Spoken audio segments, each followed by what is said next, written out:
muchas gracias por haber venido. Y esta es la segunda conferencia de la serie de conferencias que estamos organizando de la Cátedra Libre de Estudios Judíos Moses Mendelssohn. Y en esta ocasión tenemos realmente el gusto, el agrado y el honor de contar con un amigo, con Rodolfo Vicia.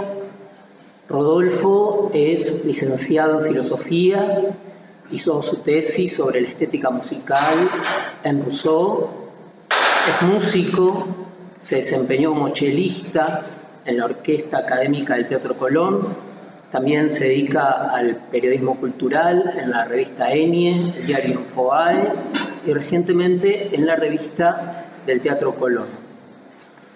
Bueno, la conferencia de hoy está dedicada a Arnold Schoenberg y una de las cuestiones es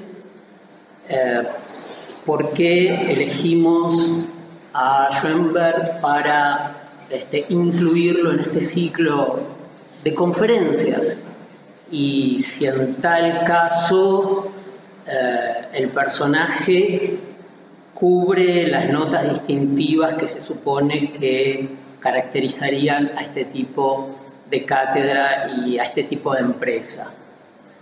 En una pequeña salita del Instituto Leo Baeck en Londres, uno de los centros más importantes durante la guerra importado a Londres, ahora tiene una sede también en New York, en una pequeña sala dedicado a quienes quieren hacer tareas de investigación. Hay, me parece, 4 retratos que custodian el aula de trabajo. Uno es el de Berta Pappenheim, más como conocida sobre la historia como Ana O, la paciente de Breuer, de Joseph Breuer y de Sigmund Freud, feminista, deportada, y su historial famoso, intelectual, muy importante, ¿no? Una pionera de los derechos de la historia del feminismo. El otro retrato es el de Alma Voss, cuarteto famoso, hija, si no recuerdo mal, de la hermana menor de Gustav Mahler. El otro retrato era de Felix Mendelssohn. Y el otro retrato es de Schoenberg. La antojadiza continuidad de la disposición arbitraria, aparentemente arbitraria, de estos retratos en ese centro, en ese aula, esa disposición que no está subtendida por ningún hilo aparentemente rigurosamente conceptual, sino solo quizás por un aire de familia, extraño e inacible de algún modo. Quizás es el único justificativo así de taxonómicamente arbitrario de haber elegido a este autor. Porque, por otra parte, estas historias de la Pappenheim y sus conversiones histéricas como objeto de investigación, pero también Schoenberg y sus conversiones, creo que en el 98 al luteranismo y luego su retorno a Teshuvá. Bueno, estas metanoias de conversión, estas especies de grandes conversiones religiosas y también histéricas, marcan también el espíritu de la época. Así que estamos muy contentos, pero muy contentos, porque aparte esta no solo va a ser una conferencia, sino que va a haber música y vamos a disfrutar de una conferencia de Rodolfo que todos tenemos muchas ganas de oír. Bueno. Buenas tardes. Muchas gracias por haber venido a escuchar esta tarde tan fría. Muchísimas gracias, por supuesto, también a Pablo por haberme invitado a participar de las actividades de esta nueva cátedra con una contribución desde la estética musical. Como recordarán ustedes, seguramente estuvieron en la conferencia inaugural que dio Jimena Solé, donde ella retrató al filósofo Moses Mendelssohn como un habitante en el siglo XVIII, al menos de dos mundos. Por un lado, el mundo de la ilustración berlinesa y, por otro lado, el mundo de la comunidad judía. ¿Sí? Más de un siglo después, también Arnold Schoenberg admite ser caracterizado como un habitante de más de un mundo, de varios, oscilando entre la Viena de fines del siglo XIX y la Viena de principios del siglo XX, pero también alternando entre su ciudad natal, es decir, Viena, y Berlín, donde residió durante 3 largos periodos, ya en el siglo XX, antes de emigrar a Norteamérica. Había nacido, recordemos, en 1874. En términos religiosos, como acaba de comentar Pablo, también osciló entre varios ámbitos. En particular, entre el ambiente familiar de la fe judía en que fue criado junto a sus hermanos, Heinrich y Ottilie, y los cenáculos ya de lo que serían los judíos vieneses y alemanes asimilados. A los 23 años, lo acaba de recordar Pablo, en 1898, Schoenberg se convierte al protestantismo.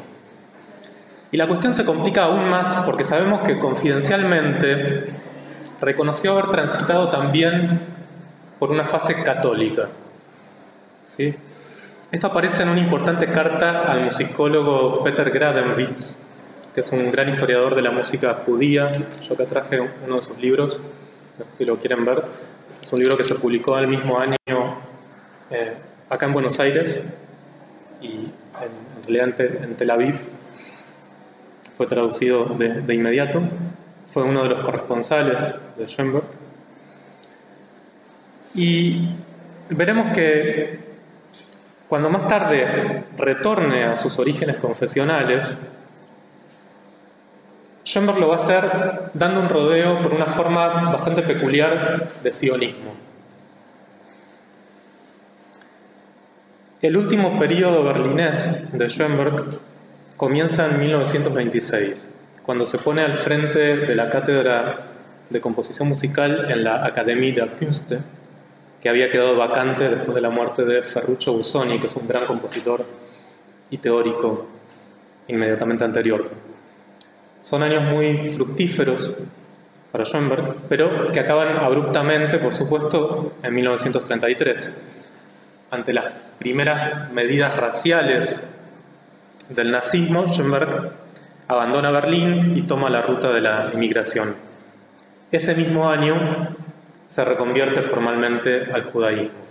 Esto ocurre en París. Y pronto recala en Nueva York, enseguida en Boston, después en California, adquiere la nacionalidad norteamericana y muere, como ustedes saben, en Los Ángeles en 1951. Es decir, que tenemos un arco que va desde el último tercio del siglo XIX hasta la mitad del siglo XX. Y si uno tiene en cuenta todo este periplo, hay un sentido enfático en que puede decirse que Schoenberg fue habitante de más de un mundo. Esta noche yo voy a hablarles de 2 grandes obras que me parecen importantísimas, que son el oratorio La Escala de Jacob o La Escalera de Jacob, de finales de la década del 10 y principios de la década del 20, y la ópera Moisés y Aarón, que ya es de principios de los años 30. Es decir, que nos vamos a mantener en una etapa previa al exilio, al menos en términos generales. Son dos obras muy ambiciosas, de largo aliento. Ambas están inacabadas, o sea, comparten este rasgo de ser obras inconclusas, pero eso no les impidió haberse ganado un lugar muy importante en el repertorio y en el canon musical del siglo XX, sobre todo Moisés y Aarón, pero también en parte la escala de Jacob. Y yo elegí hablar de ellas por dos motivos fundamentales. Y es que nos permiten abordar dos cuestiones que me parecen importantes y que, digamos, todavía admiten ser profundizadas.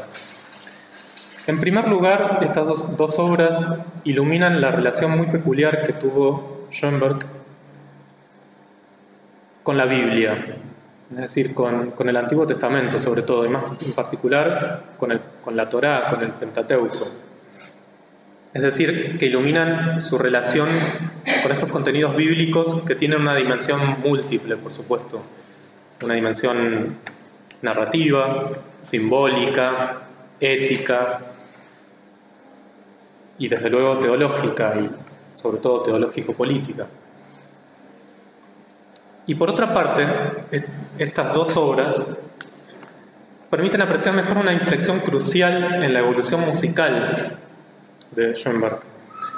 Hablo del pasaje que va desde el atonalismo al serialismo dodecafónico.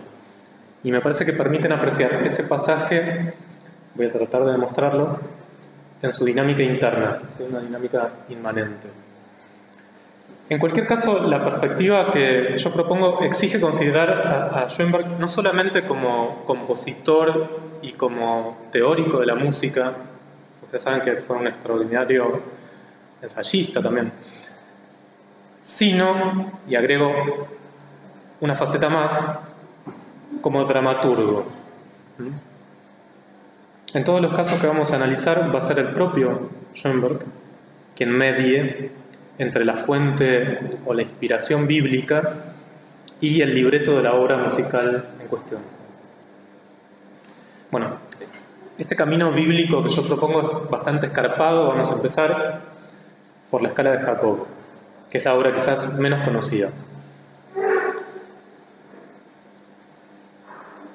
En plena fase atonal, después vamos a hablar de estas distintas fases de la música, pero en el apogeo de esa fase atonal, que sería una segunda etapa de la música de Schoenberg, a mediados de la década de 1910, él consideró la posibilidad de escribir un oratorio religioso y al mismo tiempo, durante esa época, hacia 1914, planeó una vasta sinfonía coral, algo que estaba muy en boga en ese momento, también de naturaleza religiosa, incorporando textos de muy diversa índole, ¿sí? Poemas de Richard Demmel, de Rabindranath Tagore y del Antiguo Testamento. Pero fue un proyecto que no continuó. El único proyecto que siguió su curso fue el del oratorio sobre la escala de Jacob. Como ustedes seguramente recuerdan, este episodio aparece en el libro del Génesis. ¿Sí? Jacob es el tercero de los patriarcas, es el hijo de Isaac, el nieto de Abraham, es el hermano mellizo de Esaú, a quien le roba el derecho a la primogenitura y por ende se hace acreedor de la bendición paterna. Y poco después parte en busca de una esposa, finalmente va a acabar casándose con dos de las hijas de Labán, Raquel y Lía. Y en ese interludio entre que se despide de sus padres, es decir, de Isaac y Rebeca, y se dirige a la tierra de Labán, se recuesta una noche a la intemperie y precisamente ahí tiene lugar su célebre visión. Está en ese paraje que luego bautizará como Betel, es decir, casa de Dios, con una piedra por almohada, y tiene un sueño. Ve una escalinata cuyo extremo superior toca el cielo, y por esa escalinata suben y bajan ángeles. Y se le aparece Dios en persona, es decir, hay una teofanía en ese sueño. Y Dios le anuncia cuán prolífica será su descendencia y cuán feliz será el destino del pueblo que está llamado a liderar. Hasta ahí repongo mínimamente el texto bíblico. Schoenberg se inspira vagamente en este pasaje del Génesis para imaginar una situación alegórica en el libreto de la Escala de Jacob. Pone en escena ahora al arcángel Gabriel, que como guardián del paraíso va regulando el pasaje de las almas al otro mundo. ¿Sí? Es un ángel a la vez compasivo, pero también severo, un poco displicente, que aconseja, ayuda a las almas que se presentan tanto en grupos como de forma individual. Y como en toda alegoría, hay una serie de personajes simbólicos. El convocado, un rebelde, el luchador, un monje, un agonizante. ¿Sí? Estos seres comparecen ante Gabriel y deben justificar su modo de vida. Entre ellos hay un sexto personaje, el elegido, que funciona como un evidente autorretrato del compositor. Schoenberg siempre, digamos, se sintió llamado por una especie de rol profético desde esta etapa temprana. ¿Sí? Esto se va acentuando con los años. Y al final de la primera parte del libreto, que es la única que Schoenberg llegó a musicalizar, estos seres, cuyo destino está en un compás de espera, son interpelados por Gabriel a volver a la tierra y a reencarnarse. ¿Sí? Ya que ninguno de ellos reúne las condiciones para acceder al paraíso. A mí lo que me parece interesante de esta cuestión es que la principal inspiración de esta historia le llega a Schoenberg de parte de un autor que no asociamos inmediatamente con él. Me refiero a Balzac, ¿sí? El autor el novelista de la comedia humana. ¿Qué tienen en común Schoenberg y Balzac? Me podrían preguntar con total legitimidad. Sobre todo porque uno asocia a Schoenberg con una constelación de escritores, de poetas de fines del siglo XIX, tardorrománticos, simbolistas, incluso esteticistas. Por ejemplo, es el caso de Richard Demmel, un poeta que quizás no es de primerísima línea, pero que, digamos, gozaba de la predilección del joven Schoenberg. Y sí, otros autores, escritores, poetas muy importantes como Stefan George, fundamentalmente, como es el caso también de Rilke, como es el caso de algunos poetas y dramaturgos, simbolistas, belgas. Saben que el simbolismo tiene, como corriente literaria, tiene una serie de padres fundadores, no solo franceses, sino también belgas, entre ellos Maurice Mataplanck, el autor de Peleas y Mélisande, sobre, digamos, una obra de teatro sobre la que Schoenberg compuso un poema sinfónico, así como ustedes saben que Debussy compuso una ópera. Uno asocia a Schoenberg con ese tipo de escritores.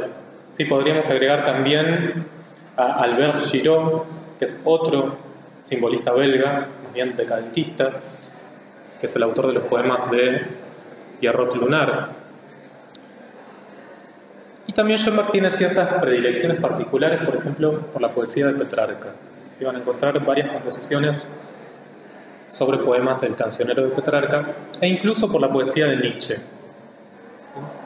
Nada de esto nos resulta, digamos, difícil de comprender. Son autores que están muy a tono con ese tipo de música tardorromántica que todavía Schoenberg está escribiendo a finales del siglo XIX y principios del siglo XX. Entonces, ¿cómo se responde a esta pregunta que planteé acerca de la relación entre Schoenberg y Balzac? Bueno, admite una respuesta muy nítida. digamos, la respuesta a ese enigma tiene que ver con que tanto Balzac como Schoenberg estaban muy interesados por la obra de un tercer autor, un autor sueco. Les voy dando las pistas a ver si logran adivinar quién es. Un autor, un naturalista y místico sueco del siglo XVIII. Emanuel Swedenborg, ¿sí? Efectivamente. Hay una novela de Balzac, no sé si la conocerán, se llama Serafita, fue publicada por entregas a partir del año 1834, que es fundamental para difundir estas doctrinas swedenborgianas a través de una puesta en escena literaria. Balzac tiene además otra novela sobre Swedenborg que Schoenberg conocía. Encontré una carta dirigida a Alban Berg donde admite haber leído también esta otra novela autobiográfica de Balzac que se llama Louis Lambert. Pero, digamos, lo que tenemos que retener como importante es esta inspiración en la novela Serafita, que dentro del ciclo de la comedia humana pertenece a lo que Balzac llama los estudios filosóficos. Es una serie de novelas que no son filosóficas en sentido estricto, pero que sí tienen como un gran, digamos, cultivan cuestiones especulativas, más bien de sesgo fantástico. Y en la novela, en un pasaje de la novela, Balzac efectivamente menciona la historia del Génesis, es decir, este sueño de Jacob con esa escalera que une la tierra y el cielo y la procesión de ángeles que suben y bajan. Pero al igual que lo que ocurrirá con Schoenberg, no se detiene en los detalles de la historia bíblica, sino que más bien explora la imaginería de una escalera celestial como símbolo de la conexión entre el plano terrestre y un plano superior, espiritual. Serafita transcurre en el escenario de los fiordos noruegos y es la historia de un triángulo amoroso, ¿sí? Entre un muchacho, Wilfrid, una joven que se llama Mina y un tercer ser que no es ni hombre ni mujer, sino que en realidad es un andrógino, ¿sí? En última instancia, un ser angélico con acceso a una intuición de lo suprasensible. Según la perspectiva erótica que se tome, será Serafita o Serafitus, que es el nombre masculino, ¿sí? Wilfrid ve a este ser como Serafita, como una mujer encantadora. Mina lo ve como Serafitus, un muchacho muy viril, así que logra de alguna manera conjugar lo masculino y lo femenino al mismo tiempo. Este personaje vive recluido en un castillo junto a un viejo sirviente y poco después nos enteramos de que en realidad es un sobrino o sobrina, según ustedes lo vean, del propio Emanuel Swedenborg. Y hay además otro personaje importante que es el señor Becker, que es el padre de Mina, que es un pastor protestante, más bien escéptico respecto de la posibilidad de una revelación sobrenatural. Entonces, en su libreto de la escala de Jacob, Schoenberg tampoco retiene nada de la peripecia de la novela, de lo que les acabo de contar, esta historia amorosa. Lo que hace es que a través de Balzac y de las descripciones, de las extraordinarias descripciones de Balzac, elabora una alegoría swedenborgiana y un mito escatológico sobre el destino ultraterreno de las almas, y sitúa esa fábula en el espacio simbólico entrevisto por Jacob en su sueño en Betel. Así que tenemos que reunir todos esos elementos para llegar a comprender un poco la inspiración de este complejo libreto, ¿sí? Con elementos bastante esotéricos, con elementos místicos, con elementos de inspiración teosófica. Ahora vayamos a la música. Yo les decía que la escala de Jacob es una obra incompleta, fue completada por uno de sus discípulos, Winfried Zillig, y es una obra compleja para solistas, coro y gran orquesta. Se estructura, uno diría, bastante a la manera de un oratorio tradicional. Pablo nombró a Felix Mendelssohn. Ustedes saben que Felix Mendelssohn tiene 2 oratorios bíblicos que a su vez se modelan según las grandes pasiones de Bach, sobre todo. Una de las cuales el propio Felix Mendelssohn estrenó o reestrenó en realidad después de que estuviera olvidada muchas décadas. Entonces decía que la escala de Jacob responde a ese patrón del oratorio con secciones claramente delineadas, donde podemos encontrar arias o ariosos, recitativos, coros de diversa índole. Pero lo que me interesa remarcar es que su lenguaje musical se ubica en el pasaje que va desde el atonalismo al dodecafonismo. Ahora, para explicar esto, tengo que hacer una digresión un poco a fines pedagógicos y comentar algo acerca de las diferentes etapas de la música de Schoenberg. Sí, voy a manejar una serie de categorías analíticas que no hay que entender en sentido, digamos, meramente evolutivo o diacrónico, o sea, no necesariamente una etapa desaloja o expulsa la anterior. Y por otra parte, digamos, yo les diría que también es imprudente establecer cortes netos. Por eso prefiero hablar de umbrales. ¿Sí? Y hay una primera fase en la música de Schoenberg, que es la de las obras tonales tempranas. Es una fase muy rica, extraordinariamente inventiva, y que quizás no es aquella que uno más asocia con la figura revolucionaria de Schoenberg. Me refiero a esta etapa de obras tardorrománticas, en donde Schoenberg explora los límites de la tonalidad. Son obras de un lenguaje tonal expandido, que uno diría que responden a un doble linaje. Por un lado, un doble linaje paradójico, que es el linaje, por un lado, wagneriano y por otro lado, brahmsiano. O sea, wagneriano en lo armónico, en las audacias armónicas, y brahmsiano en cuanto al interés de Schoenberg por un extremo trabajo con la factura formal, con la articulación interna de las piezas y el trabajo motívico y temático en cada una de esas piezas.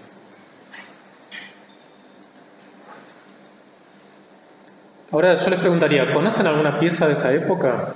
Que me puedan decir. ¿Hay alguna de las piezas más famosas de Schoenberg que justamente pertenece a esta primera etapa?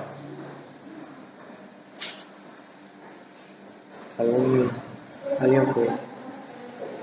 Por ejemplo, Noche Transfigurada. ¿Sí? Noche Transfigurada es un sexteto para cuerdas. Es el Opus 4. También se conoce en su versión para orquesta de cuerdas. Y es un sexteto basado en un poema de Richard Demmel. ¿Sí? Otra obra muy importante de esa época es el poema sinfónico Peleas y Melisande, que les comentaba hace un momento. Pero también tenemos el primer cuarteto para cuerdas, al menos el primer cuarteto de cuerdas que lleva el número de opus, que es el opus 7, la sinfonía de cámara, la primera sinfonía de cámara, opus 9, sin olvidar algunas piezas que les recomiendo escuchar, sobre todo un coro, una pieza para coro a capela, a 8 voces, que se llama Paz en la Tierra, que es extraordinaria. Y también, para que vean el arco expresivo que llega a abarcar la música de Schoenberg, las canciones que Schoenberg escribió para el cabaret berlinés Überbrettel. Son canciones extraordinarias que ustedes pueden encontrar en muchas interpretaciones muy buenas. A mí me gusta en particular la de Jessye Norman. Y en un nivel superficial, el estilo de estas obras de esta primera etapa uno diría, el estilo se asemeja a la música de compositores como Max Reger, por supuesto como Mahler, que ustedes saben que fue un amigo y mentor de Schoenberg. También con la música de Richard Strauss. Y a mí me gustaría resaltar la figura de Zemlinsky, que es un compositor no tan conocido. Es uno de los pocos maestros que tuvo Schoenberg, que en lo esencial siempre fue un autodidacta. ¿Sí? Schoenberg se casó con la hermana de Zemlinsky. Fue su primera esposa. Ahora vamos a escuchar el preludio orquestal de una de las obras que yo considero fundamentales. En realidad no es que yo la considere fundamental, hay consenso en establecerlo así.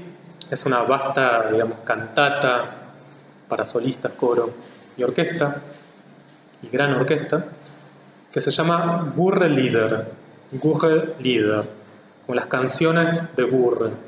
Gurre es un castillo en Dinamarca, donde ocurre una historia muy, muy trágica. Es un romance entre el rey Valdemar y una muchacha que acaba con la muerte de ella. Pero quiero que presten mucha atención a cómo suena esta música y que piensen si la asociarían con la figura de Schoenberg.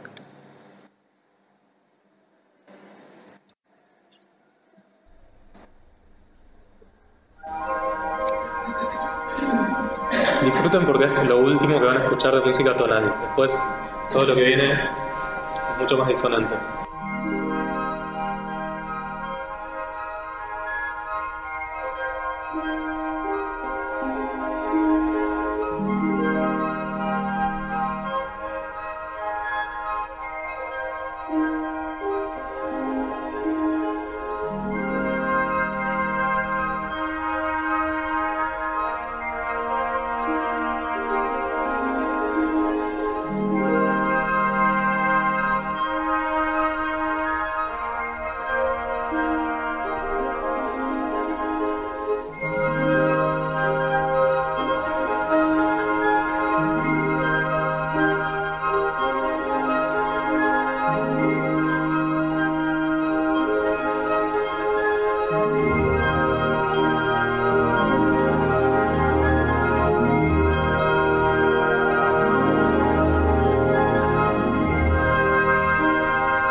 ¿Han escuchado esta música que tiene una cierta cualidad, uno diría, cinematográfica?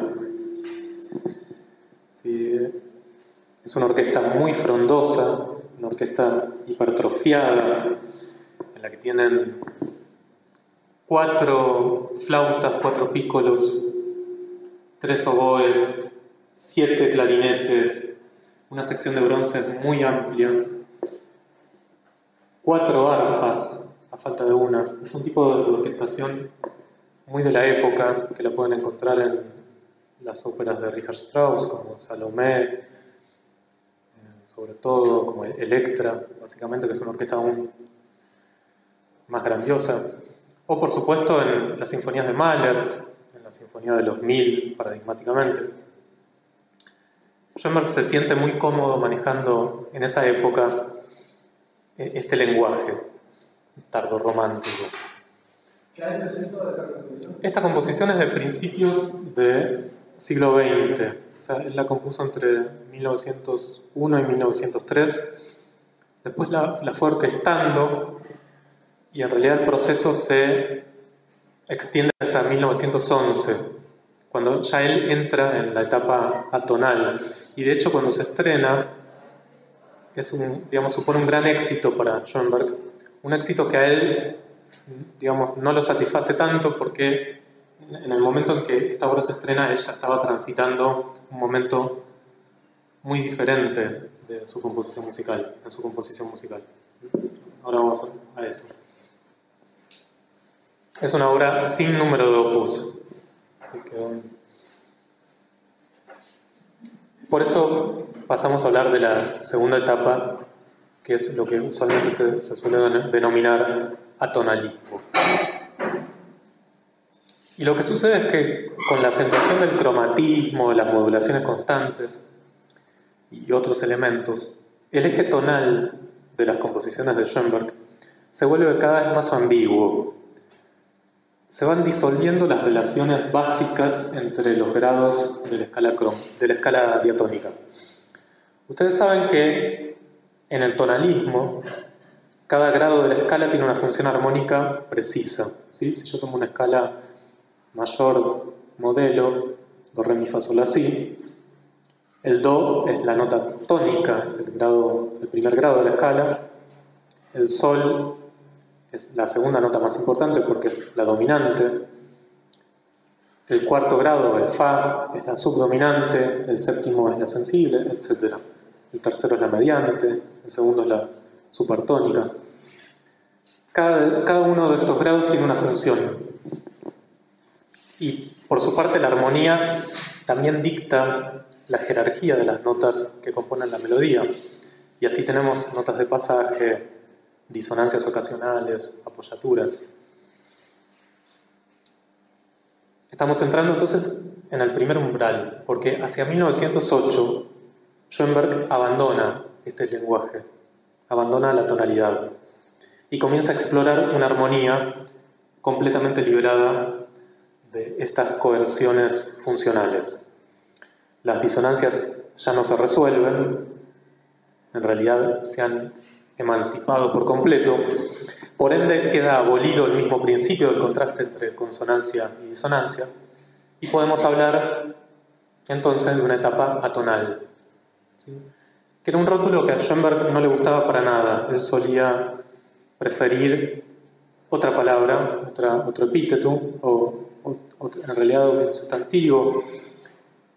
Él prefería hablar de pantonalismo, pero el rótulo que se maneja usualmente es de atonalismo.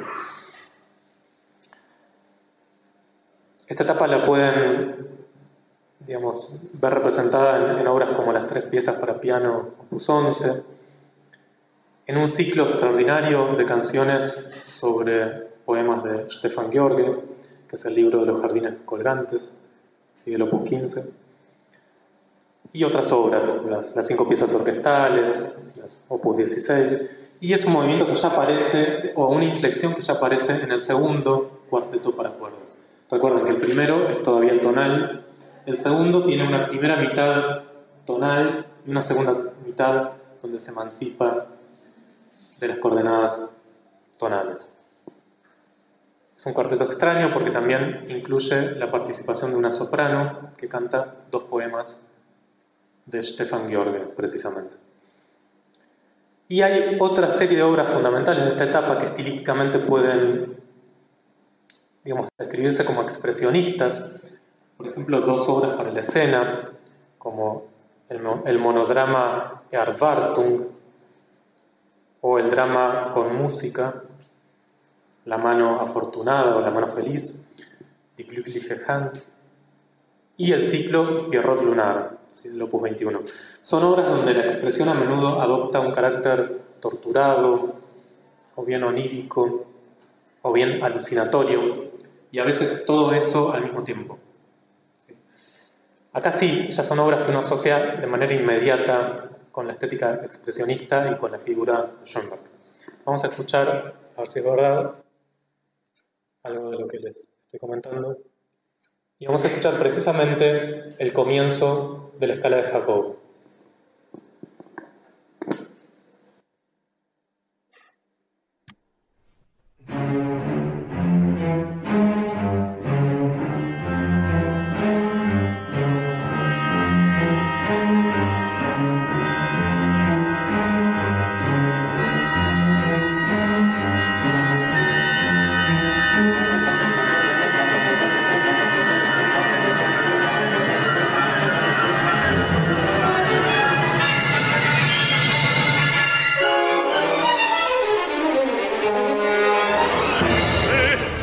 Links, vorwärts oder rückwärts, bergauf oder herab. Man hat weiter zu gehen, ohne zu fragen, was vor oder hinter einem liegt. Es soll verborgen sein, ihr durftet, musstet es vergessen, um die Aufgabe zu erfüllen.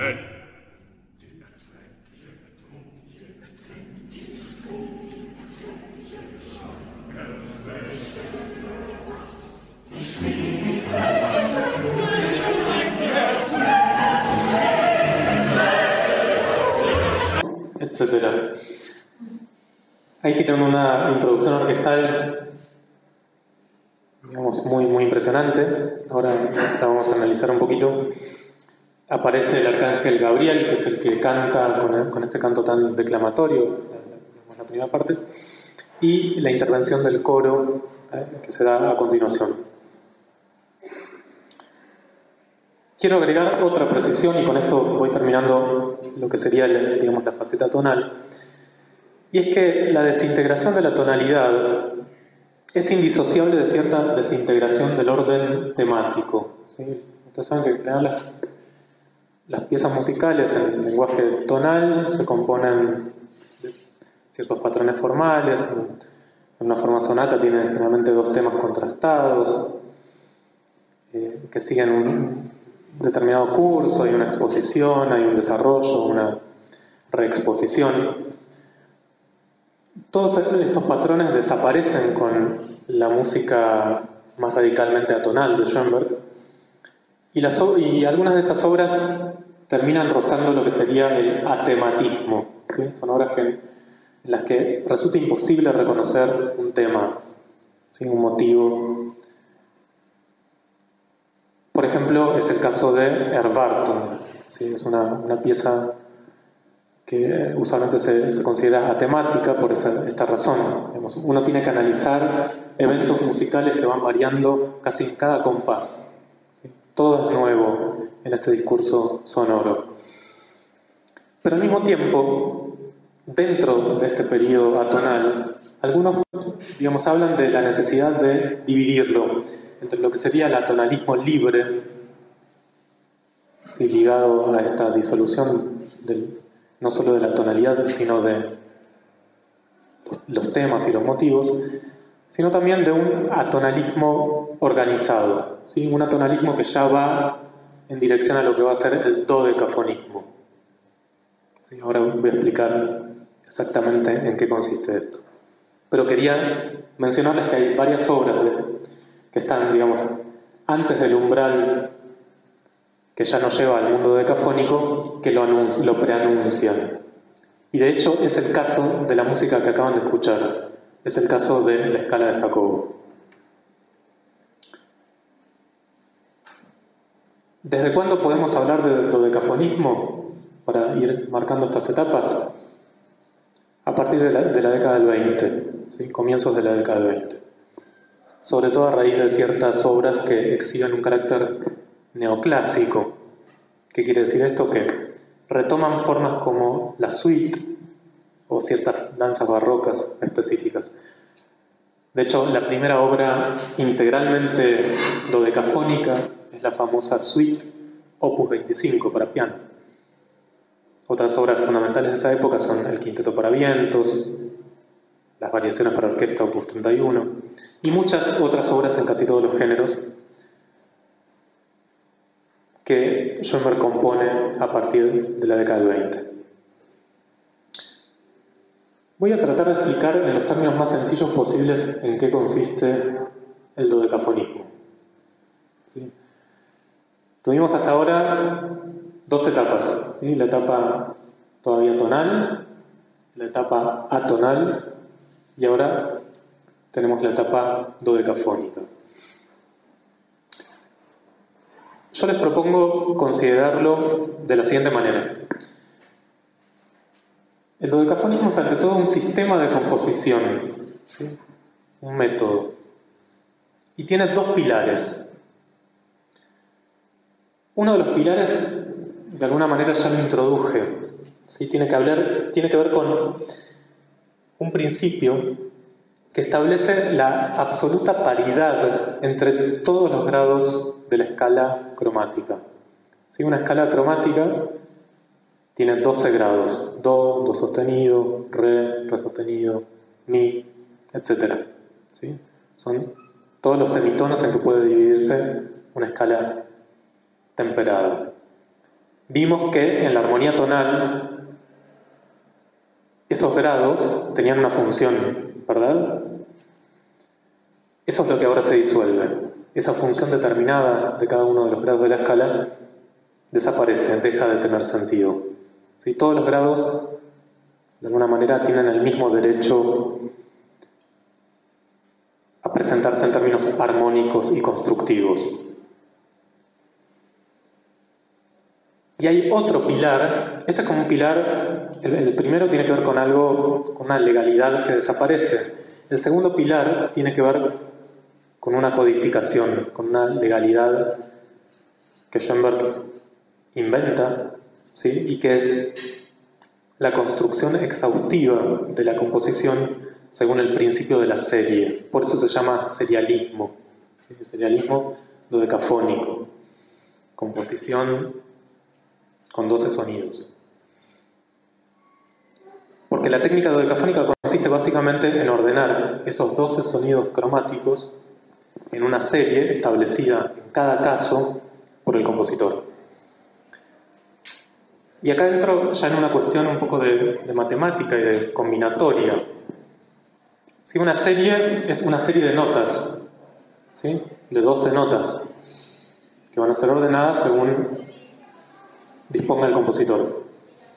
Esa serie, a su vez, una vez que está determinada, puede presentarse de 4 maneras.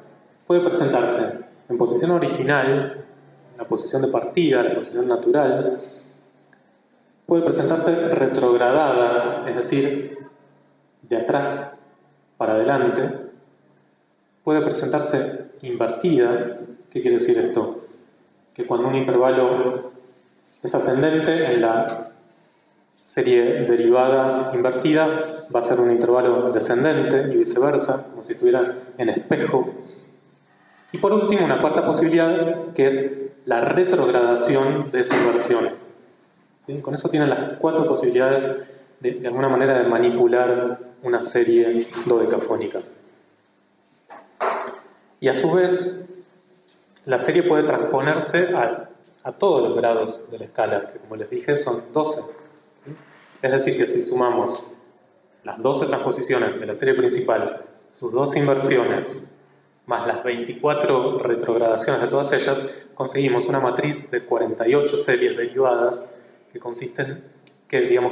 conforman la materia prima de una obra dodecafónica. Y esto es complejo porque tengan en cuenta que la serie se manifiesta tanto en la dimensión horizontal, que en la música es la melodía, diríamos, como en la dimensión con el eje sincrónico, en el eje vertical, que es en el eje de la armonía, de la superposición de los sonidos, de la estratificación armónica. no es imprescindible que percibamos la serie cuando escuchamos música dodecafónica. Esto es importante. De hecho, no es imprescindible ni siquiera que la serie aparezca expuesta de manera melódica. Sí, hay obras en donde esto ocurre y otras en las que no. En cualquier caso, la serie crea una totalidad armónica y formal para cada composición y es válida únicamente para esa composición. Acá termino este excursus largo y un poco tortuoso quizás, del que al menos me interesaría que retengan algunos hitos, ¿sí? Al menos estas 3 etapas, ¿sí? Al menos esta idea de qué es lo que viene, qué legalidad viene a suplantar el dodecafonismo con una codificación combinatoria extremadamente compleja y precisa. Pero yo les decía, digamos, ¿qué es lo que nos interesa o para qué sirve todo este excursus? Para ubicar estilísticamente la escala de Jacobo. ¿Sí? Yo ya les dije en qué época se escribió. Entonces, si yo les preguntara, ¿es una obra tonal? ¿Es una obra dodecafónica? ¿Qué me responderían?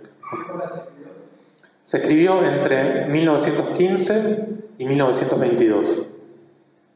Y además tuvo una revisión en 1944. Claro, digamos, entra ya en la tercera etapa. Sin embargo, no es una obra plenamente dodecafónica.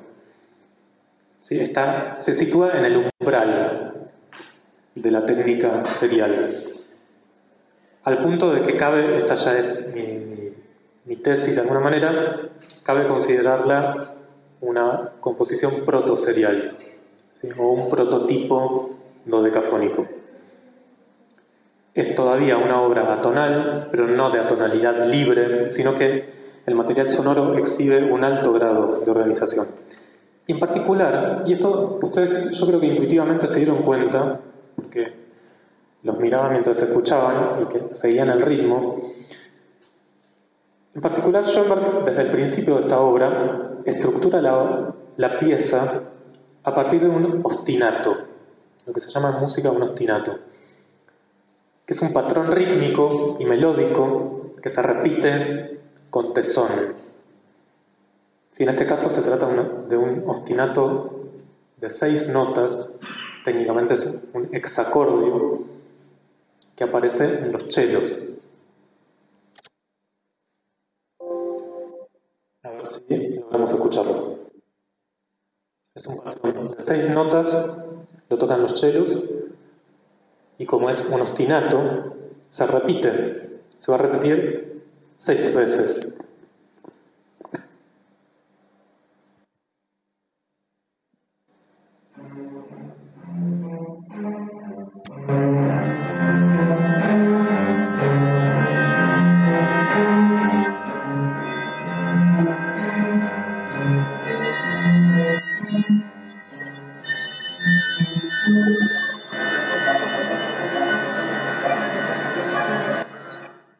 Otra vez.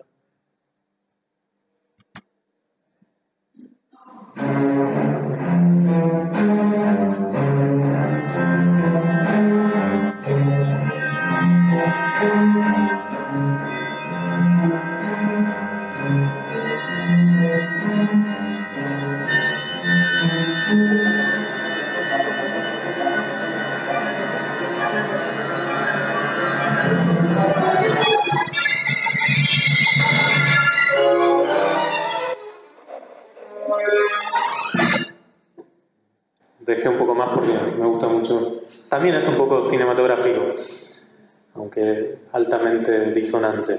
Pero ¿lograron escuchar ese patrón? ¿Cómo se repite? A partir de ese motivo y de sus permutaciones se derivan una serie de consecuencias musicales que estructuran la composición todavía de manera no integral. Podemos decir entonces técnicamente que hay un uso hexacordal de los 12 sonidos. No se trata todavía de una serie en el sentido estricto. ¿Por qué? Porque Schoenberg reordena las 6 notas de diversos modos, ¿sí? No preserva siempre la misma estructura interválica. Después introduce... Claro, en parte por eso. Por eso no es una serie. Digamos, lo característico de la serie es que su estructura interválica se mantiene invariable, ¿sí?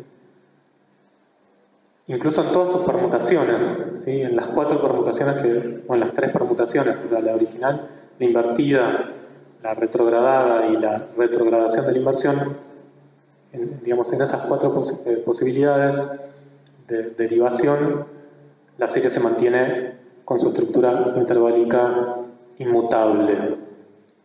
No es lo que ocurre con este motivo de 6 notas obstinadas, un ostinato en el comienzo de la escala de Jacobo. Ahora, antes de despedirnos de esta obra, para pasar a la ópera Moisés y Aarón, quiero que escuchemos lo que sería el interludio orquestal que estaba destinado a conectar las 2 partes del oratorio, ¿sí? ¿Se acuerdan que les dije que Schoenberg solo compuso la primera parte?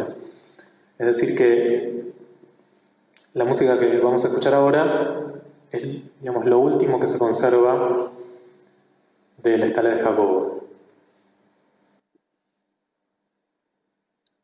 Ahora sí les pido un poquito más quizás de paciencia, que traten de escuchar esta música que es bastante extraña.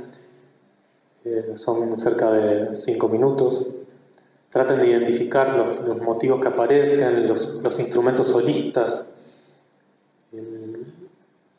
la diferencia de textura. Y creo que, digamos, si logran mantener la atención hasta el final, van a ser recompensados por una sorpresa. Hay algo bastante sorprendente que ocurre justo al final de este interludio de la escala de Jacobo.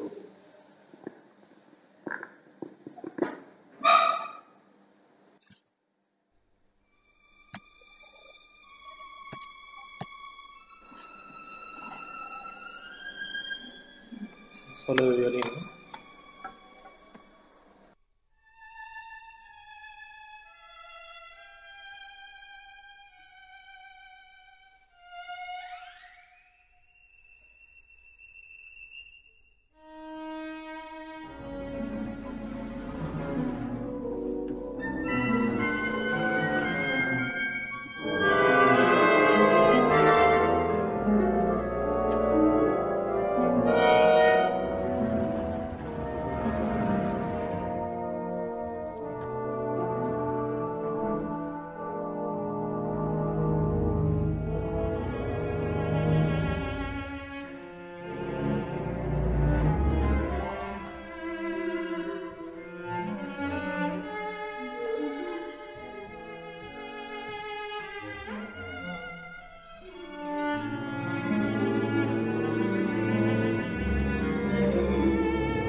de esa manera termina el interludio y todo en realidad lo que conservamos de esta obra. ¿Sí? Aparece esta soprano en un registro sobreagudo, aparece otra soprano que le responde en eco, aparece un coro femenino. ¿Sí? Esta soprano en realidad representa a uno de esos 6 personajes alegóricos que les comentaba. Es la agonizante, ¿sí? De alguna manera es este espíritu que está todavía en un limbo y en un compás de espera, esperando a reencarnarse, que es algo que ocurre en la segunda mitad del oratorio. Pero entonces, bueno, dejemos que esta alma se evapore en lo etéreo y volvamos a lo que sería la ruta bíblica. Ahora vamos a pasar a una cuestión como mucho más concreta, de toda esta imaginería teosófica y tan sincrética. Vamos a pasar a algo mucho más concreto y vamos a ver que biográfica y políticamente el interés de Schoenberg por la figura de Moisés va a ser el motivo que acompañe su regreso al judaísmo. No sin incluir un rodeo por el sionismo, como ya les adelanté.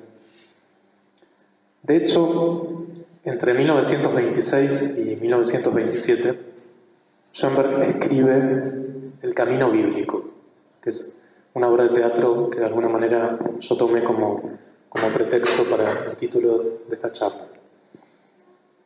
Es una obra que nunca se representó, no es muy conocida, tampoco se publicó en vida del compositor. No estaba destinada a ser una ópera, aunque Schoenberg esbozó música para esta pieza, se conservan algunos manuscritos. Y ahora la cuestión se relaciona con motivos de actualidad muy concretos y muy terrenales. Es un drama, podríamos decir, de agitprop, dedicado a movilizar al pueblo judío. Les voy a contar la historia porque creo que vale la pena. El protagonista es una suerte de Moisés y Aarón combinados en un solo personaje, que se llama Max Ahrens. Y el proyecto de Ahrens consiste en que el pueblo judío emigre no a Palestina, sino a una nueva Palestina africana, un lugar que Schoenberg denomina Asmongea. En esta historia, Ahrens ya ha conseguido la aprobación del gobernante de ese lugar, pero a condición de que los emigrantes lleven consigo un arma muy poderosa, una especie de arma atómica. Strahlenwaffe la llama Schoenberg.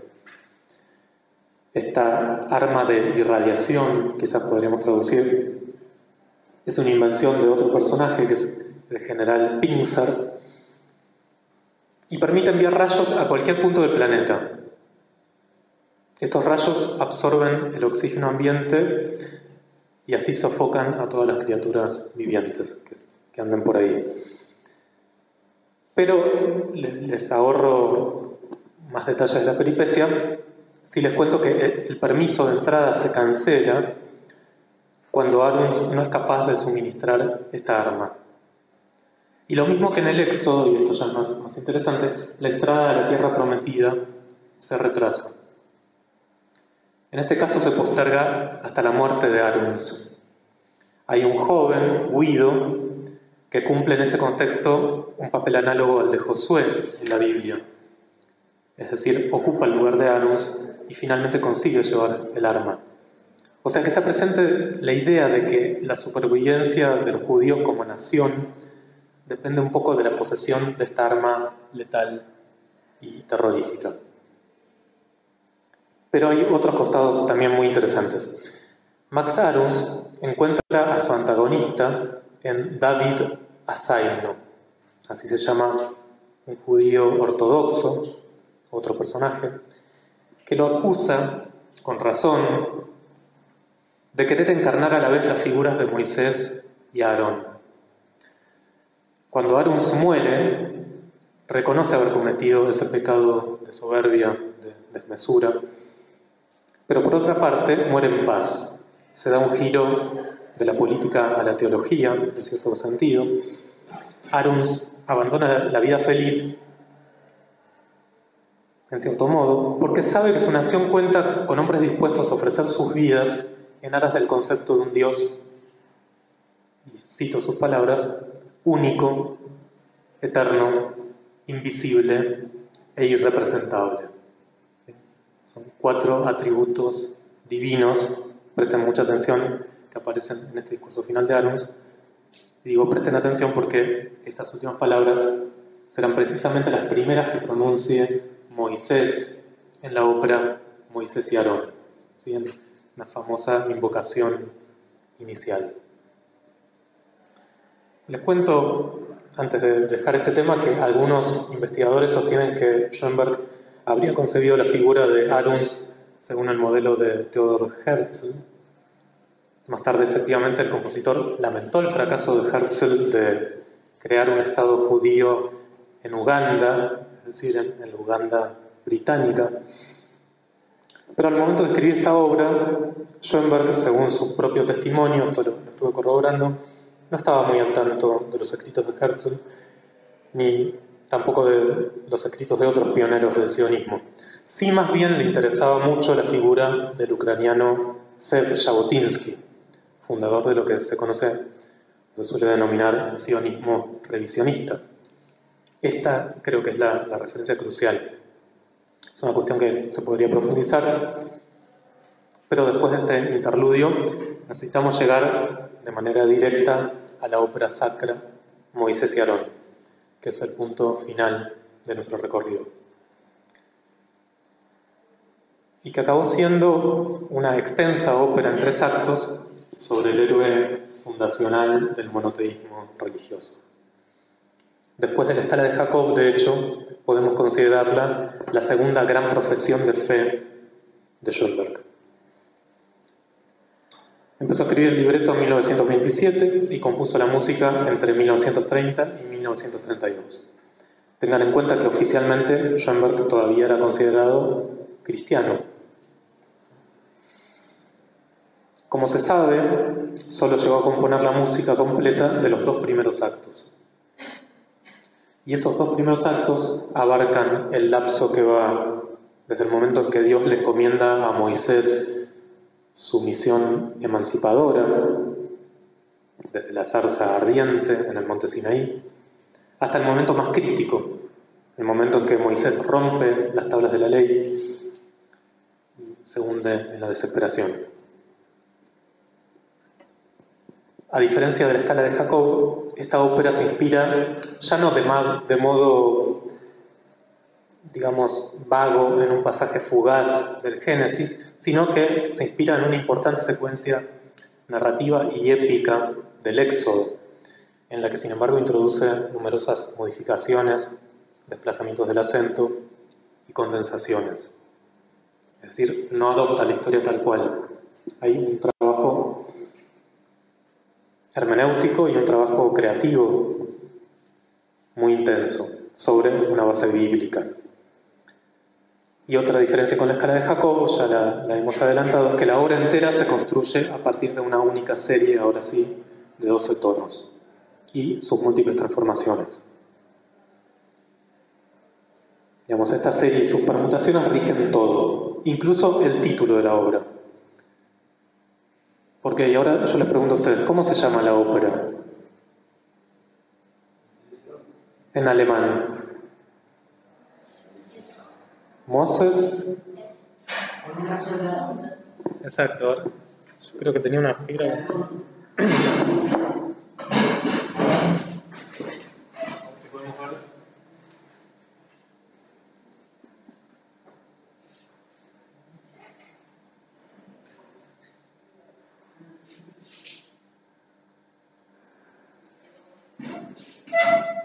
¿Qué ven ahí? De raro. ¿Qué les falta? ¿Lo bíblico? Aarón.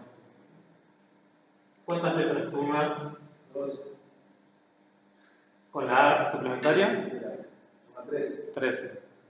Schoenberg era muy supersticioso, o sea, esa es una de las razones, Y la otra razón fundamental es que una obra integralmente dodecafónica, en un sentido religioso tan intenso como esta ópera sacra, ya desde su mismo título nos lleva impresa esta organización serial, digamos, según el símbolo que los dos asumimos. Eso para que comprendan ese detalle que si no parece arbitrario, ¿no? Y la serie en esta ópera, aunque rara vez aparece de modo temático, permea toda la composición de manera omnipresente. Schoenberg ya había aplicado el dodecafonismo a una ópera, pero era una ópera muy diferente, es una ópera en un acto que se llama De hoy para mañana. En realidad es una comedia matrimonial con libreto de su segunda esposa, bajo el seudónimo de Max Blonda. Después de esa ópera, que es de 1930, Schoenberg se embarca en una ópera sacra de grandes dimensiones que funciona como una enciclopedia de todos sus procedimientos y recursos, casi con ánimo de inventario, en una recapitulación de toda su obra hasta el momento. La decisión más célebre es el modo contrapuesto en que aparecen retratados los hermanos bíblicos.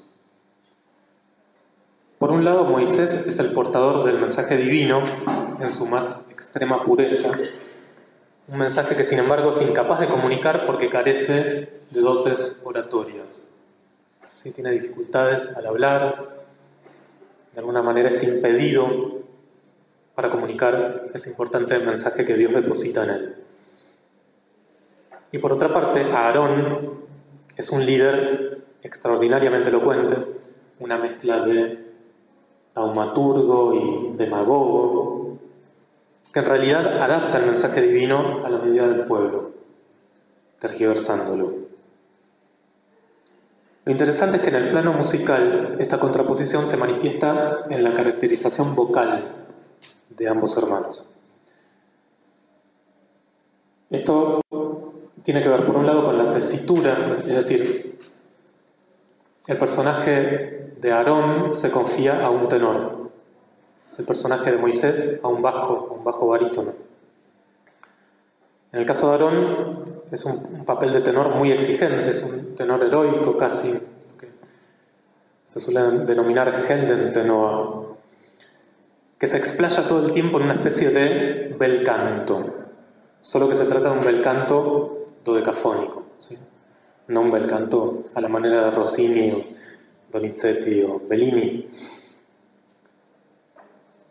Esto expresa justamente la elocuencia de Aarón, su facundia, su facilidad para hablar y para comunicar.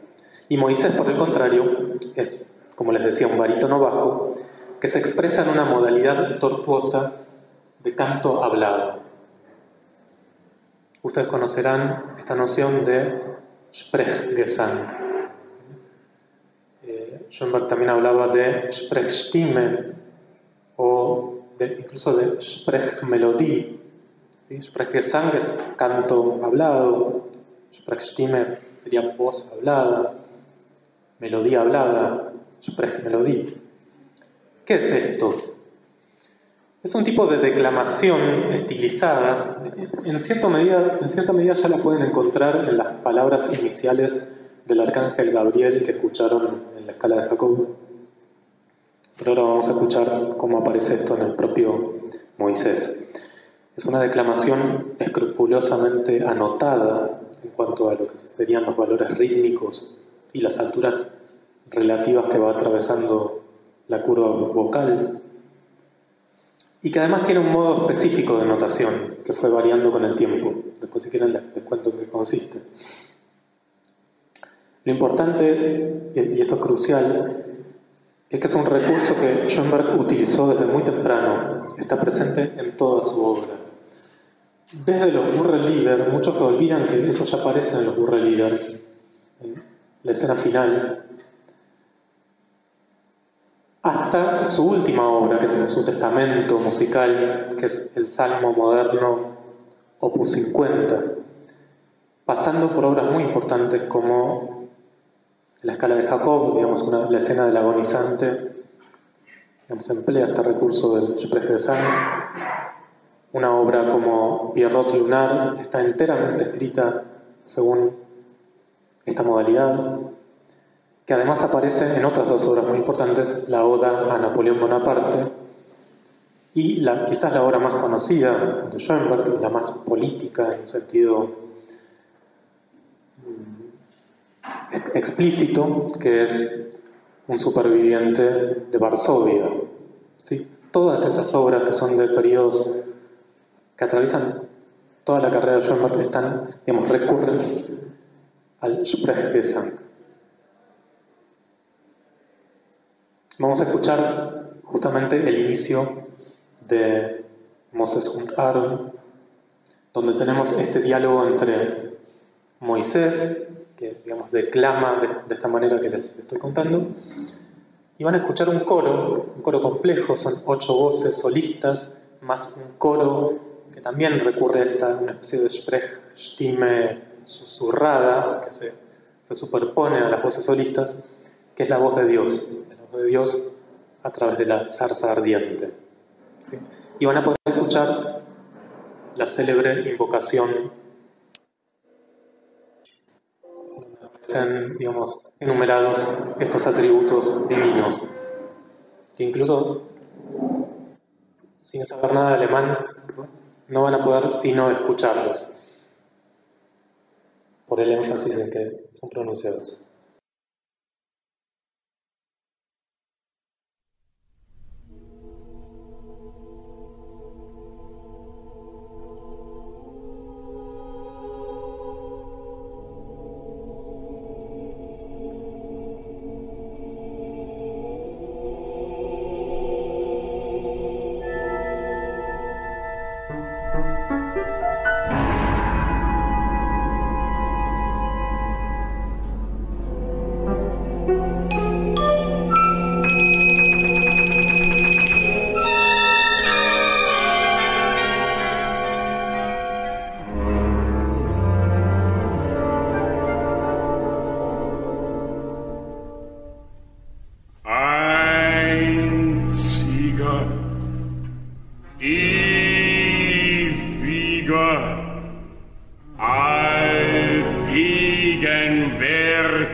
Der du ihren Gedanken in mir wieder erweckt hast, mein Gott, nötige mich nicht, ihn zu verkünden.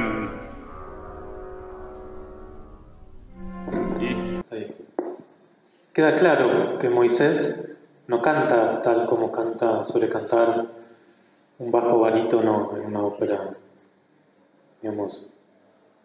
verista, ¿sí? Sino que más bien declama el texto de una manera estrictamente anotada, ¿sí? Esto ocurre a lo largo de toda la ópera. Y pudieron escuchar esta célebre invocación donde Moisés presenta estos 5 atributos divinos, antes eran 4, y ahora se agrega uno más, el de la omnipresencia, ¿sí? Único, eterno, omnipresente, invisible e irrepresentable Dios. Y este último atributo, este carácter irrepresentable o inconcebible de la divinidad, es el que conduce el pensamiento de Moisés a una suerte de teología negativa. Y esto ocurre de una manera, o mejor dicho, ocurre de la mano de una interpretación tajante del segundo mandamiento del Decálogo. ¿Sí? El imperativo que nos prohíbe formarnos imágenes de la divinidad. ¿Sí? Schoenberg subraya la radicalidad de este segundo mandamiento. De hecho, en esta época podría decirse que Schoenberg comienza a radicalizar su interpretación de la ética judía. Uno diría que a través de esta postura el compositor avanza hacia una posición de cierto rigorismo moral. Tal vez sea así. Más interesante, sin embargo, me parece el hecho de que también avanza hacia lo que yo llamaría, en sentido estricto, una concepción sublime de la legalidad divina.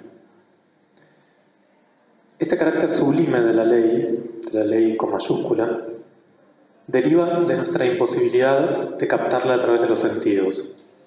Y en este punto, Schoenberg coincide perfectamente con Kant. Tal vez recuerden el pasaje de Kant en la Crítica del Juicio, dedicado a este precepto mosaico que la ópera de Schoenberg pone en primer plano al reinterpretar el texto bíblico. En el Código de los Judíos, escribe Kant, y Schoenberg estaría completamente de acuerdo, quizás no haya otro lugar más sublime que aquel mandamiento que dice: no debes construirte ninguna imagen, ni tan siquiera una alegoría, ni de aquello que está en el cielo, ni de lo que está en la tierra, ni de lo que está debajo de la tierra, etc. Exactamente lo mismo vale para la representación de la ley moral y la predisposición a la moralidad en nosotros. Lo notable también es que la música de Moisés y Aarón, al menos a mi juicio, es de un rango expresivo tal que puede simbolizar tanto la legalidad divina, accesible solo a través de la revelación, como el desenfreno terrestre y la depravación sensual. En otras palabras, en su música tienen cabida la voz de la divinidad, la oratoria fluida y seductora, demagógica diríamos, de Aarón, pero también la impotencia retórica de Moisés, así como el antagonismo entre lo espiritual y lo sensible, entre la sublimidad de la ley divina y la recaída anárquica y salvaje del pueblo en la idolatría, que me parece la contradicción fundamental que explora Schoenberg en esta ópera. De hecho, la escena fundamental del segundo acto es la escena de la adoración del becerro de oro. Es una larguísima escena que Schoenberg construye de un modo magistral y que me parece que demuestra, entre otras cosas, que un método de composición tan rigurosamente codificado como el dodecafonismo también es capaz de producir una música orgiástica. Porque de hecho de eso se trata, es una escena en la que se suceden una serie de orgías. ¿Sí? Comienza lo que Schoenberg llama la orgía de la embriaguez, que es una especie de vals. Después hay unos personajes que se inmolan, hay unas vírgenes que son sacrificadas, los sacerdotes recogen su sangre y la arrojan sobre los altares, se ejecutan actos sexuales colectivos y por eso hay una orgía erótica. Hay también una orgía que Schoenberg llama de la destrucción y del suicidio, es decir, que se suceden una serie de escenas de desenfreno que por un lado están pautadas coreográficamente, ¿sí? Es una danza, de hecho la escena comienza con una danza sacrificial, un poco uno diría como en la consagración de la primavera, pese a que son músicos completamente diferentes, Stravinsky y Schoenberg, y que se desarrolla a lo largo de, digamos, 5 partes internas. Yo quiero que ahora escuchemos cómo comienza, porque me parece que es una parte de la ópera no tan conocida, ya de por sí es una ópera poco conocida, pero quizás uno siempre retiene, digamos, la faceta más solemne o más especulativa. Quiero que escuchemos otro momento diferente, donde pueden escuchar a un Schoenberg mucho más percusivo, más rítmico, con una música que está hecha para ser bailada, Y quiero también que presten atención a cómo está orquestado. Si van a escuchar un trombón, van a escuchar un sonido muy peculiar, que es el que se produce cuando, en los instrumentos de cuerda, cuando en vez de tocar con el arco, con la cerda del arco, de frotar la cuerda, lo que se hace es golpear con la madera la cuerda. Eso se llama collenio. Es un sonido muy peculiar. En este caso lo van a ejecutar los contrabajos. Entonces vamos a escuchar, este es el último ejemplo musical, y ya con esto voy terminando, cómo empieza la escena de la adoración del becerro de oro.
La escena continúa con ese espíritu de una música un poco arcaizante. ¿Sí?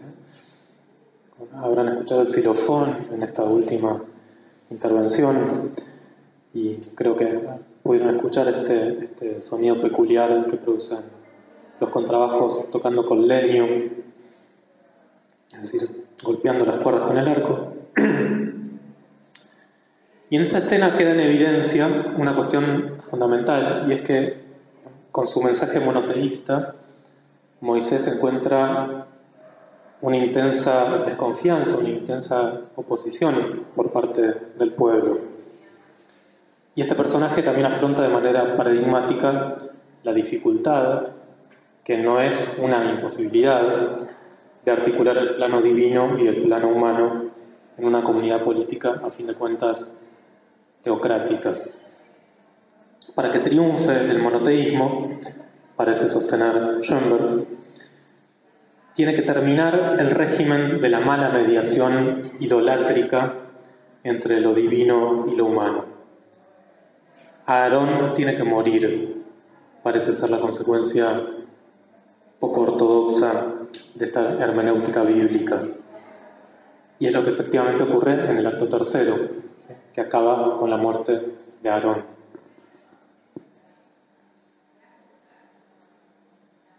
Entonces, espero que hayan podido captar lo que sería la unidad de este recorrido tan largo y tan variopinto. Teniendo en cuenta todo el arco de la argumentación, mi conclusión sería la siguiente. De la escala de Jacob a Moisés y Aarón, se da el paso desde un misticismo sincrético de inspiración todavía vagamente cristiana, un misticismo que responde a una mezcla muy abigarrada de tradiciones espirituales y literarias, hacia una religiosidad judía de perfiles muy netos, si bien nada ortodoxos, como acabamos de ver. Esta ruta incluye además un desvío por una forma bastante extrema y fechada de sionismo revisionista, una cuestión habitualmente poco estudiada en las biografías del compositor. Y en términos artísticos, lo que llamo el camino bíblico de Schoenberg coincide en parte además con el camino que va desde el atonalismo expresionista al estricto serialismo dodecafónico, la cuestión en la que me detuve y hice mucho hincapié.